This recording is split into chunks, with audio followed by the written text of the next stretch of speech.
Assalamualaikum warahmatullahi wabarakatuh. Alhamdulillah urang patepang deui dina pangajaran basa Sunda masih ngeunaan materi biantara bagian katilu. Anu bakal dibahas dina dinten ayeuna urang bakal sasarangan diajar ngeunaan teknik biantara atawa cara-cara anu digunakeun nalika urang biantara. Satu acana dina pangajaran nu kahiji jalma nu ahli dina biantara disebatna orator.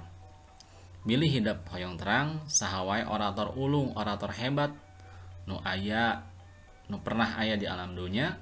Salah sahijina nyaeta presiden urang nu kahiji nyaeta Presiden Soekarno. Anjeunna ngarupakeun orator hebat dina masana dina zamana. Aya oge Bung Tomo, anjeunna orator hebat nalika perang Surabaya ngalawan penjajah Belanda.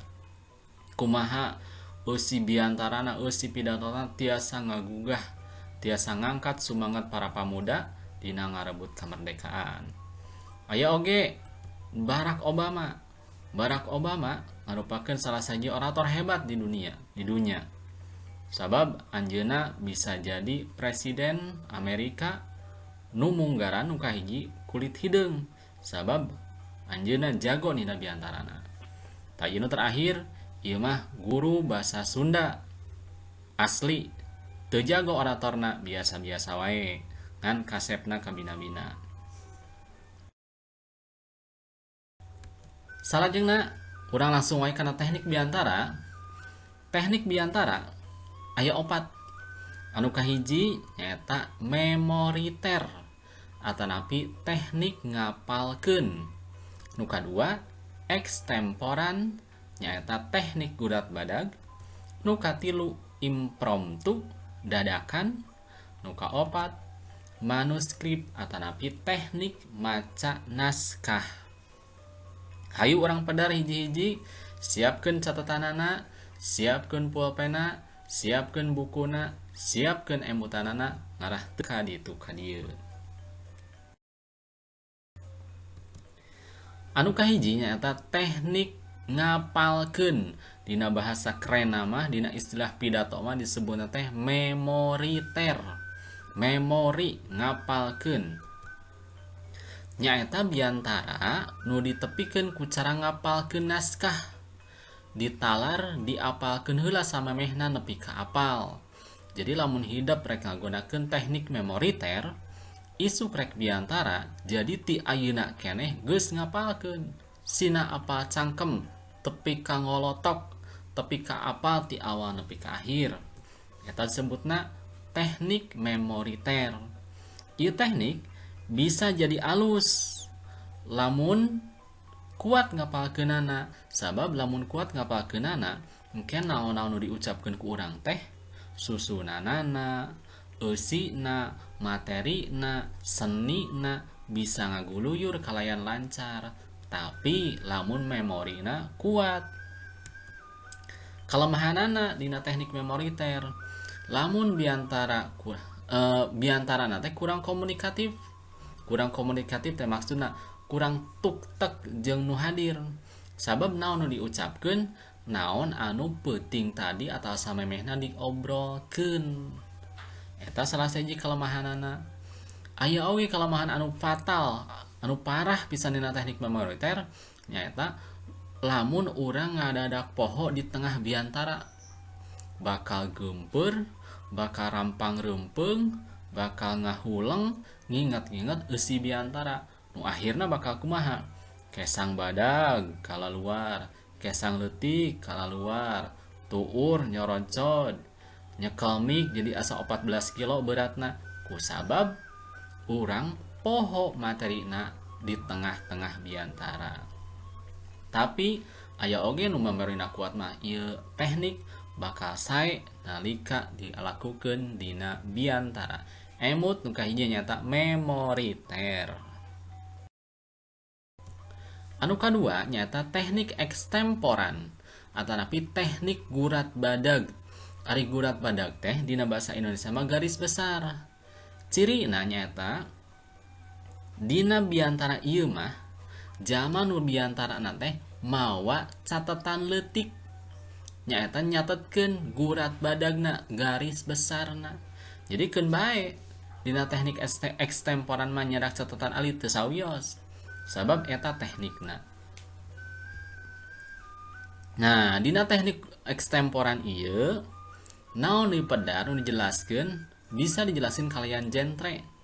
Bisa oge sakali-kali bari muka catatan leutik nu disumputkeun dina podium atau dina panangan teu kunaon. Tapi ulah terus-terusan tungkul kana naskah sabab nu ditulisna nyata garis besarna wungkul. Misal urang rek ngajelaskeun masalah virus corona nu ditulis gurat badangna teh naon ari virus corona teh, kumaha cara nyebarna, kumaha cara nyingkahanana, eta garis besarna wungkul. Teu kudu ditulis di assalamualaikum nu dipihormat, teu kudu.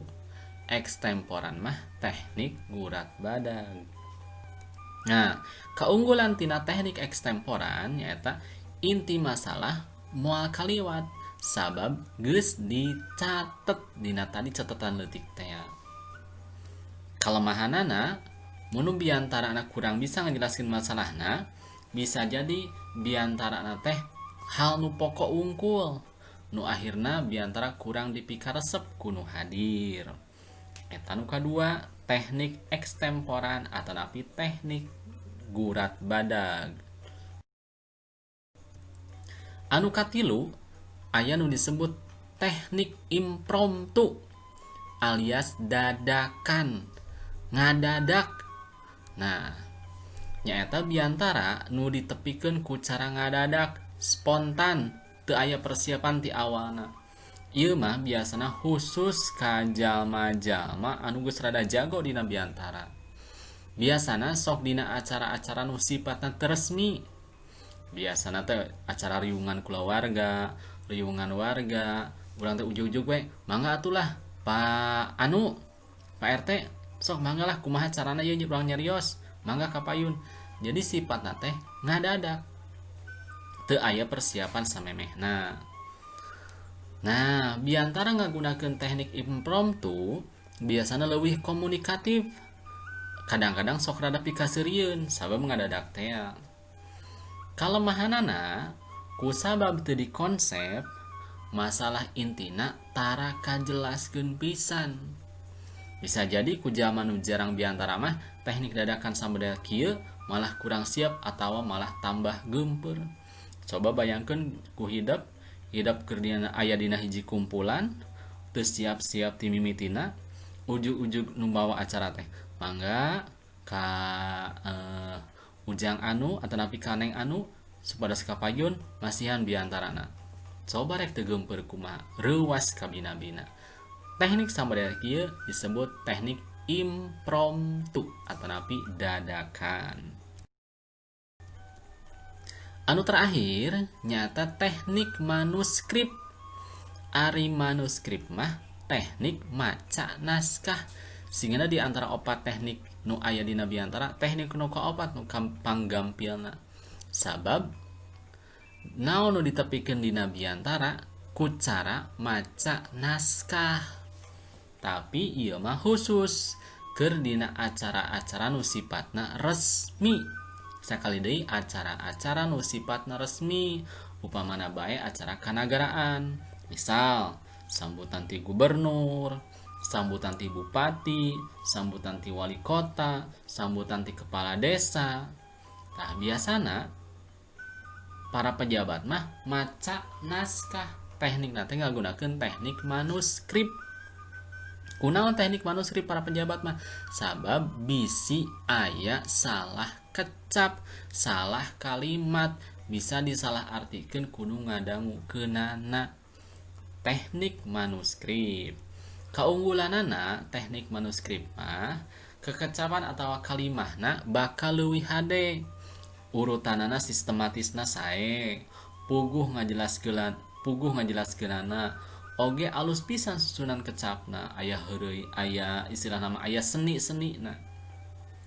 Salajengna kalemahanana biantara ngagunakeun teknik manuskrip mah kurang komunikatif.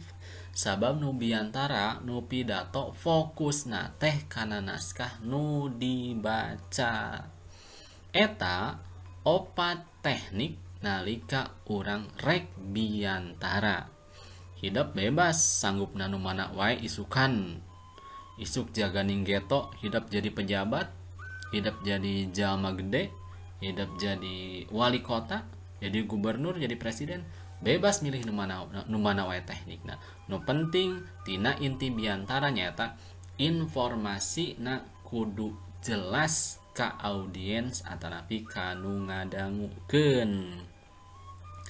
Eta panginten bagian katilu dina biantara. Mangga ku hidup nu catetna nu pentingna dicatet kade ulah hilap dirangkum teu kedah difoto cekap dicatet tunggul. Insyaallah minggon payun urang ngawitan ulangan harian nu kahiji secara online ngagunakeun Microsoft Teams. Hatur nuhun kana paratosanana. Bapak Wasta Muhammad Erwin Nugraha, mudah-mudahan urang sadayana tiasa enggal patepang deui diajar sapertos biasa. Wassalamualaikum warahmatullahi wabarakatuh.